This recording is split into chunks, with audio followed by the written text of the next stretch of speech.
ಅನಿಲನವರು, ಅದೇ ರೀತಿ ನಮ್ಮ ಹಿರಿಯರಾದಂಥ ಚಂದ್ರಶೇಖರಣ್ಣವರು, ವಿಜಯಣ್ಣವರು.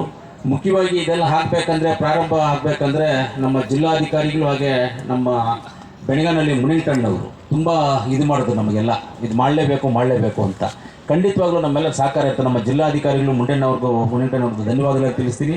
ಅದೇ ರೀತಿಯಲ್ಲಿ ನಮ್ಮ ಕಾರ್ಯನಿರ್ವಹಣಾಧಿಕಾರಿ ಜಿಲ್ಲಾ ಪಂಚಾಯತ್, ಆಮೇಲೆ ನಮ್ಮ SP ಮೇಡಮ್ ಅವರು, ಹಾಗೆ ನಾನೆಲ್ಲಾದರೂ ಹೋದರೆ ನಾನು ನಮ್ಮ ಮಂಗಳಾ ಮೇಡಮ್ ನಮ್ಮ ತಾಯಿ ಅಂತ ಹೇಳೋದು ಅವ್ರನ್ನ, ನಮ್ಮ ಅಮ್ಮ ಅವರು ಅಂತ. ಅವರು ಯಾವುದೇ ಆದರೂ ಫಾಸ್ಟ್ ವರ್ಕ್, ನಮ್ಮೆಲ್ಲರಿಗಿಂತೂ ಫಾಸ್ಟ್ ಅವರೇ ವರ್ಕಲ್ಲಿ, ಅವ್ರಿಗೂ ನಾನು ಧನ್ಯವಾದಗಳನ್ನು ತಿಳಿಸ್ತೀನಿ. ಅದೇ ರೀತಿ ನಮ್ಮ ನಗರಸಭೆ ಅಧ್ಯಕ್ಷರು, ಮಾಜಿ ಅಧ್ಯಕ್ಷರು, ಆಮೇಲೆ ನಮ್ಮ ಚಲಪತಿಯಣ್ಣವರು, ಹಾಗೆ ನಮ್ಮ ಕೋಲಾರ ತಾಲೂಕಿನ ಗ್ಯಾರಂಟಿ ಅಧ್ಯಕ್ಷ ಆದಂಥ ನಮ್ಮ ಮುನಿಯಣ್ಣವರು, ವೇಮಗಲ್ ಮುನಿಯಣ್ಣವರು ಎಲ್ಲರೂ ಇದ್ದೀರಾ.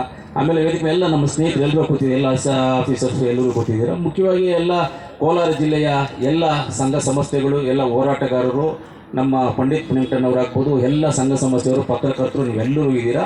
ಎಲ್ಲರಿಗೂ ನಾನು ಧನ್ಯವಾದ ತಿಳಿಸ್ತೀನಿ. ಜಾಸ್ತಿ ಮಾತಾಡೋದಿಲ್ಲ. ಆವತ್ತು ನಾವು ಇಲ್ಲಿ DC ಸಾಹೇಬರು ಕರೆದು ಈ ಥರ ನಾವು ಮಾಡಬೇಕು ಅಂತ ಹೇಳಿದಾಗ ನಾವೆಲ್ಲ ಕೂತ್ಕೊಂಡು ಚರ್ಚೆ ಮಾಡಿದ್ವಿ. ಜಿಲ್ಲಾಧಿಕಾರಿಗಳು ಚೇಂಬರಲ್ಲಿ ಚರ್ಚೆ ಮಾಡಿದ್ವಿ ಸರ್. ಅದು ಒಂದೇ ಉತ್ತಮವಾದಂಥ ಕಾರ್ಯಕ್ರಮ ಇದು.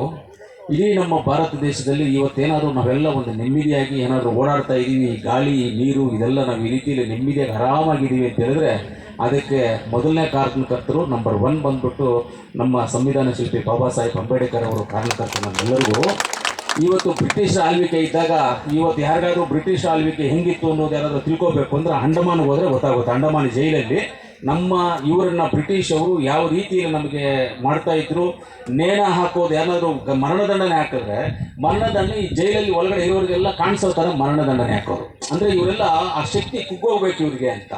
ಆ ರೀತಿಯಲ್ಲಿ ನಮ್ಮ ಮೇಲೆ ದಬ್ಬಾಳಿಕೆ, ಆ ರೀತಿಯಲ್ಲಿ ನಮ್ಮನ್ನು ಯೂಸ್ ಮಾಡಿಕೊಂಡು ಚೈನ್ಗಳು ಕಟ್ಟಾಕಿ ಏನೇನು ಕೆಲಸ ಕೊಟ್ಟಿದ್ದಾರೆ ಅಂತ ಚರಿತ್ರೆಯಲ್ಲಿ ಅಂಡಮಾನಲ್ಲಿ ಮ್ಯೂಸಿಯಂ ಮಾಡಿದ್ದಾರೆ. ಅಲ್ಲಿದೆ ಎಲ್ಲ ಚರಿತ್ರೆ. ಅದನ್ನು ನೋಡಿದ್ರೆ ಕಣ್ಣಲ್ಲಿ ನೀರು ಬರುತ್ತೆ ನಮಗೆಲ್ಲ. ಅಂಥ ಒಂದು ಪರಿಸ್ಥಿತಿಯಲ್ಲಿ ನಾವು ಇರಬೇಕಂದ್ರೆ ನಮ್ಮನ್ನು ಇವತ್ತು ಫ್ರೀಯಾಗಿ ಓಡಾಡುವಂಥ ಜಾಗದಲ್ಲಿ ಬಿಟ್ಟಿದ್ದಾರೆ. ನಾವು ಚೆನ್ನಾಗಿ ಊಟ ಮಾಡ್ತಾ ಇದ್ದೀವಿ, ಚೆನ್ನಾಗಿ ನಿದ್ದೆ ಹೋಗ್ತಾ ಇದ್ದೀವಿ, ಆರಾಮಾಗಿ ಕಾರುಗಳಲ್ಲಿ ಓಡಾಡ್ತಾ ಇದ್ದೀವಿ, ಇಂಥ ಕಟ್ಟಡಗಳಲ್ಲಿ ನಾವು ಇದ್ದೀವಿ, ಈ AC ರೂಮಲ್ಲಿ ಇದ್ದೀವಿ, ಇಂಥ ಫೋನ್ಗಳೆಲ್ಲ ಯೂಸ್ ಮಾಡ್ತಾ ಇದ್ದೀವಿ, ಇಂಥ ಬಟ್ಟೆಗಳು ಹಾಕಿದ್ದೀವಿ ಅಂದರೆ ಅದಕ್ಕೆ ಮೂಲ ಕಾರಣಕರ್ತರು, ಅದಕ್ಕೊಂದು ದೇವರ ರೂಪದಲ್ಲಿ ಇರ್ತಕ್ಕಂಥ ನಮ್ಮ ಅಂಬೇಡ್ಕರ್ ಸಾಹೇಬರು ಇದಕ್ಕೆಲ್ಲ ಕಾರಣ.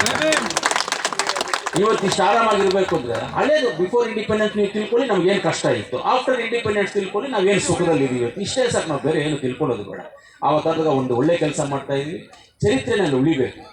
ಈ ಕೋಲಾರ ತಾಲೂಕಲ್ಲಿ ಅನೇಕ ದೊಡ್ಡವರು IAS officers, lawyers, KS officers, ಎಷ್ಟೋ ಜನ ಇದರಲ್ಲಿ ಇವತ್ತು ನಮ್ಮ ಅವಿಭಜಿತ ಜಿಲ್ಲೆಯ ನಮ್ಮ ಇನ್ಫೋಸಿಸ್ ನಾರಾಯಣಮೂರ್ತಿಯವರಾಗ್ಬೋದು, ನಮ್ಮ ಈ ಭಾಗದ ಅನೇಕ ಹಿರಿಯರು ಪೊಲಿಟಿಷಿಯನ್ಸು, ರಾಜಕಾರಣಿಗಳಾಗ್ಬೋದು, MV ಕೃಷ್ಣಪ್ಪನವರಾಗ್ಬೋದು, T ಚೆನ್ನೈನವರಾಗ್ಬೋದು, ಲತೀಫ್ ಸಾಬ್ ಆಗ್ಬೋದು, ಆಮೇಲೆ ನಮ್ಮ MV ವೆಂಕಟಪ್ಪನವರಾಗ್ಬೋದು, ಇವಾಗ ರಮೇಶ್ ಕುಮಾರ್ ಇಂಥವ್ರಾಗ್ಬೋದು, ಎಲ್ಲರೂ ಇಂಥ ಹಿರಿಯ ಮುಖಂಡರುಗಳೆಲ್ಲ ಈ ಜಿಲ್ಲೆಯಲ್ಲಿ ಹುಟ್ಟಿ ಅನೇಕ ಬುದ್ಧಿವಂತಿಕೆಯಿಂದ ಹೋಗಿರುವಂಥ ಜಿಲ್ಲೆ ಇದೆ. ಇಂಥ ಜಿಲ್ಲೆಯಲ್ಲಿ ಈ ಜಾಗದಲ್ಲಿ ಇಲ್ಲಿ ಅಂಬೇಡ್ಕರ್ ಸ್ಟ್ಯಾಚ್ಯೂ ಮಾಡೋದು ಒಂದು ಅರ್ಥ ಇದೆ. ನಾವು ಮಾಡಬೇಕು ಅನ್ನೋ ಒಂದು ಉದ್ದೇಶ ತಗೊಂಡು ನಾವು ಮಾಡಿದ್ವಿ ಇದನ್ನು. ಇದು ಇಷ್ಟೆಲ್ಲ ಮಾಡ್ಕೊಂಡು ಬರಬೇಕಂದ್ರೆ ಜಿಲ್ಲಾಧಿಕಾರಿ ನಾವು ಕೂತ್ಕೊಂಡು ಮಾತಾಡಬೇಕಂದ್ರೆ ಹಿಂಗೆ ಮಾತಾಡ್ತಾ ಇದ್ವಿ. ಎಲ್ಲರೂ ನನ್ನ MLA ಅನುದಾನದಲ್ಲಿ 25 ಲಕ್ಷ ಕೊಡಬೇಕು, ನಜೀರಣ್ಣವರು 12 ಲಕ್ಷ, ಅನಿಲಣ್ಣ 12 ಲಕ್ಷ ಅಂದಾಗ ಆಮೇಲೆ ಅನಿಲಣ್ಣನೇ 25 ಲಕ್ಷ ಕೊಟ್ಟರು. ಆಮೇಲೆ ನಾನು ಹೇಳಿದೆ ಸರ್ ಎಲ್ಲ ಶಾಸಕರಿಗೂ ಕೊಡಿ, ಎಲ್ಲ ಶಾಸಕರಿಗೂ ಮಾಹಿತಿ ಕೊಡಿ, ಎಲ್ಲರೂ ಏನೇನು ಮಾಡ್ತಾರೋ ಮಾಡಲಿ ಅಂತ.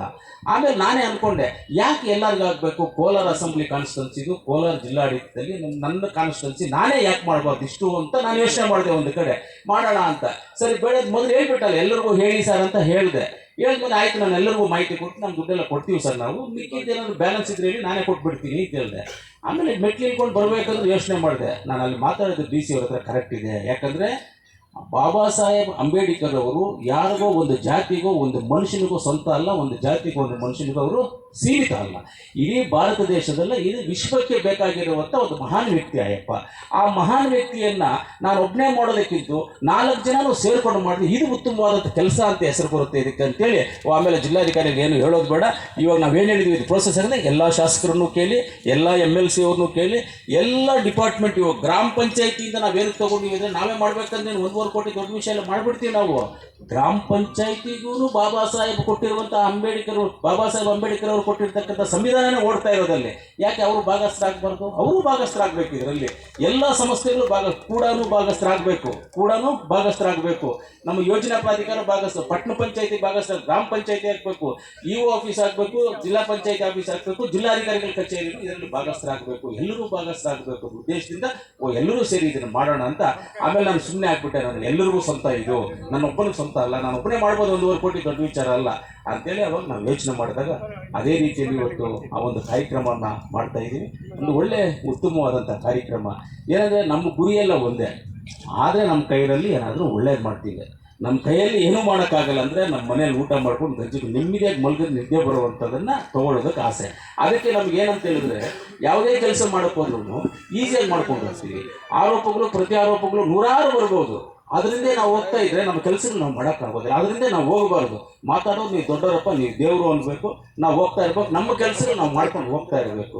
ನನ್ನ ಮನಸ್ಸಿಗೆ ಅನಿಸಿದ್ದನ್ನು ಒಳ್ಳೆಯದನ್ನು ನಾವು ಮಾಡೋದು ತುಂಬ ಉತ್ತಮವಾದಂಥ ಕೆಲಸ. ಈ ಜಿಲ್ಲಾಡಳಿತ ಭವನ ಇಲ್ಲಿ ಹಾಕ್ಬೇಕಂದ್ರೆ ನಾನೇ ಕಾರಣ. ಅವತ್ತು ಈ ಜಾಗನ ಗುರುತಿಸಿದ್ದೆ ನಾನೇ ಸರ್. ಈ ಜಾಗನ ಗುರುತಿಸಿದ್ದೆ ನಾನು ಜಿಲ್ಲಾಧಿಕಾರಿಗಳ ಕಚೇರಿಯಲ್ಲಿ ಆಗಬೇಕು ಅಂತ.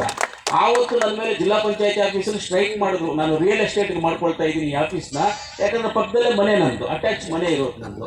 ಇಲ್ಲಿ ಮನೆ ಐತಲ್ಲ ನಂದು, ಅವ್ರು ರಿಯಲ್ ಎಸ್ಟೇಟ್ಗೆ ಮಾಡ್ಕೊಳ್ತಾ ಇದ್ದಾರೆ ಅಂತೆ. ಆದರೆ ಕೋಲಾರ ಜಿಲ್ಲೆನಲ್ಲಿ ಎಲ್ಲೂ ನಂದು 1 ಗುಂಟೆನೂ ಜಾಗ ಇಲ್ಲ ಸರ್. 1 ಗುಂಟೆ ಇದು ನಮ್ಮ ಅಣ್ಣಂದು ಜಾಗ, ನಮ್ಮ ಅಣ್ಣ ಜಾಗ. ಮನೆ ಕಟ್ಕೊಂಡು ಇಲ್ಲಿದ್ದೀನಿ, ನಾನು ಇಲ್ಲಿದ್ದೀನಿ. ನನಗೆ ಜೋಸ್ನಲ್ಲಿ 1 ಗುಂಟೆ ಜಾಗ ಇಲ್ಲ. ನಾನು ಕರ್ನಾಟಕದಲ್ಲಿ ರಿಯಲ್ ಎಸ್ಟೇಟು ಮಾಡಲ್ಲ, ಕರ್ನಾಟಕದಲ್ಲಿ ಏನೂ ಮಾಡೋದೇ ಇಲ್ಲ. ನಾನು ಬಿಟ್ಬಿಟ್ಟಿದ್ದೀನಿ ಕರ್ನಾಟಕದಲ್ಲಿ ಮಾಡೋದು, ನಾನೇನೋ ಬೇರೆ ಕಡೆಯೆಲ್ಲ ಮಾಡ್ಕೊಳ್ತೀನಿ.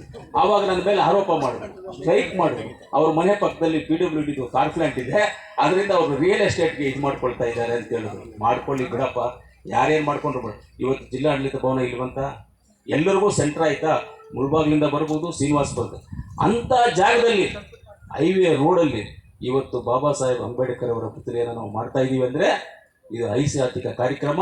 ಇದರಲ್ಲಿ ಎಲ್ಲರೂ ಭಾಗಸ್ಥರಾಗಬೇಕು. ನಾನು ಎಲ್ಲರಿಗೂ ನಾನು ಮನವಿ ಮಾಡ್ತೀನಿ, ವೇದಿಕೆ ಮೇಲೆ ಇರ್ತಕ್ಕಂಥವ್ರು, ನಿಮ್ಗೆ ಯಾರೆಲ್ಲ ಏನಾದರೂ ಶಕ್ತಿ ಇದೆ, ಒಂದು ಇಟ್ಟಿಗೆ ಕೊಡ್ರಿ, ಇಲ್ಲ 1-2-3 ಜನ ಸೇರಿ ಒಂದು ಸಿಮೆಂಟ್ ಮೂಟೆ ತಗೊಂಡು ಭಾಗ ಇರಲಿ, ನಿಮ್ಮದು ಇರಲಿ ಅಂತ. ದುಡ್ಡಿದೆ ನಮ್ಮ ಹತ್ರ, ಮಾಡೋದಕ್ಕೆ ದುಡ್ಡಿದೆ, ದುಡ್ಡು ಕೊರತೆ ಏನೂ ಇಲ್ಲ. ನಿಮ್ಗೆ ಬೇಕಂದ್ರೆ ಒಂದು ಇಟ್ಟಿಗೆ ತೊಗೊಂಬಂದು ಕೊಡ್ರಿ, ಇಲ್ಲಿ ಎಲ್ಲರೂ ಒಂದು 10 ಜನ ಸೇರಿ ಒಂದು ಸಿಮೆಂಟ್ ಮೂಟೆ ತೊಗೊಂಬಂದು ಕೊಡ್ರಿ, ಅವರಲ್ಲಿ ನಾವೆಲ್ಲರೂ ಭಾಗಸ್ಥರಾಗೋಣ ಅಂತ ಹೇಳ್ತಾ, ಇವತ್ತು ಒಳ್ಳೆ ಕಾರ್ಯಕ್ರಮ. ಇವತ್ತು ನಮ್ಮ ರಿಸರ್ವ್ ಬ್ಯಾಂಕ್ ಸ್ಥಾಪನೆ ಆಗಿರುವಂಥದ್ದು, ಇವತ್ತು ನಮ್ಮ ಬಾಬಾ ಸಾಹೇಬ್ ಅಂಬೇಡ್ಕರ್ ಅವರ ಪುತ್ಥಳಿಯನ್ನು ಮಾಡೋದಕ್ಕೆ ಗುದ್ದಲಿ ಪೂಜೆ ಮಾಡಿರುವಂಥದ್ದು, ಇವತ್ತು ನಮ್ಮ ಕೋಲಾರ ಜಿಲ್ಲೆಗೆ ಮೆಡಿಕಲ್ ಕಾಲೇಜನ್ನು DPR ಮಾಡೋದಕ್ಕೆಲ್ಲ ಅಧಿಕಾರಿಗಳು ಬಂದಿದ್ದಾರೆ. ಆ DPR ವಿಚಾರ ನಿನ್ನೆ ನಾನು ಜಿಲ್ಲಾಧಿಕಾರಿಗಳಿಗೆ ಲೆಟರ್ಗಳೆಲ್ಲ ಕಳಿಸಿದೆ.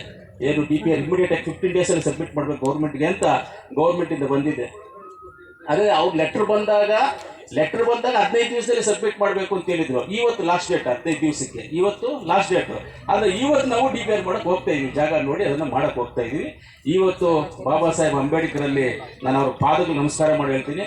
ಮೆಡಿಕಲ್ ಕಾಲೇಜು ಆದಷ್ಟು ಬೇಗ ನಮ್ಮ ಜಿಲ್ಲೆಗೆ ಹಾಕಬೇಕು, ಅದಕ್ಕೆ ನೀವು ಆಶೀರ್ವಾದ ಮಾಡಿ ಅಂತ ಹೇಳ್ತಾ, ಇವತ್ತಿಂಥ ಒಳ್ಳೆಯ ಕಾರ್ಯಕ್ರಮ ಮಾತಾಡಲಿಕ್ಕೆ ಅವಕಾಶ ಮಾಡಿಕೊಟ್ಟು ಎಲ್ಲ ಸಂಘ ಸಂಸ್ಥೆಗಳಿಗೂ, ಎಲ್ಲ ಹೋರಾಟಗಾರರಿಗೂ, ನಮ್ಮ ಜಿಲ್ಲಾಡಳಿತಕ್ಕೂ, ಜಿಲ್ಲಾ ಪಂಚಾಯತಿಗೂ, ತಾಲೂಕು ಪಂಚಾಯತಿಗೂ, ಎಲ್ಲ ಅಧಿಕಾರಿ ವರ್ಗದವರೆಗೂ ನಾನು ಧನ್ಯವಾದಗಳನ್ನು ತಿಳಿಸಿ ನನ್ನ ಮಾತನ್ನು ಮುಗಿಸ್ತೀನಿ. ಜೈ ಅಂಬೇಡ್ಕರ್, ಜೈ ಭೀಮ್.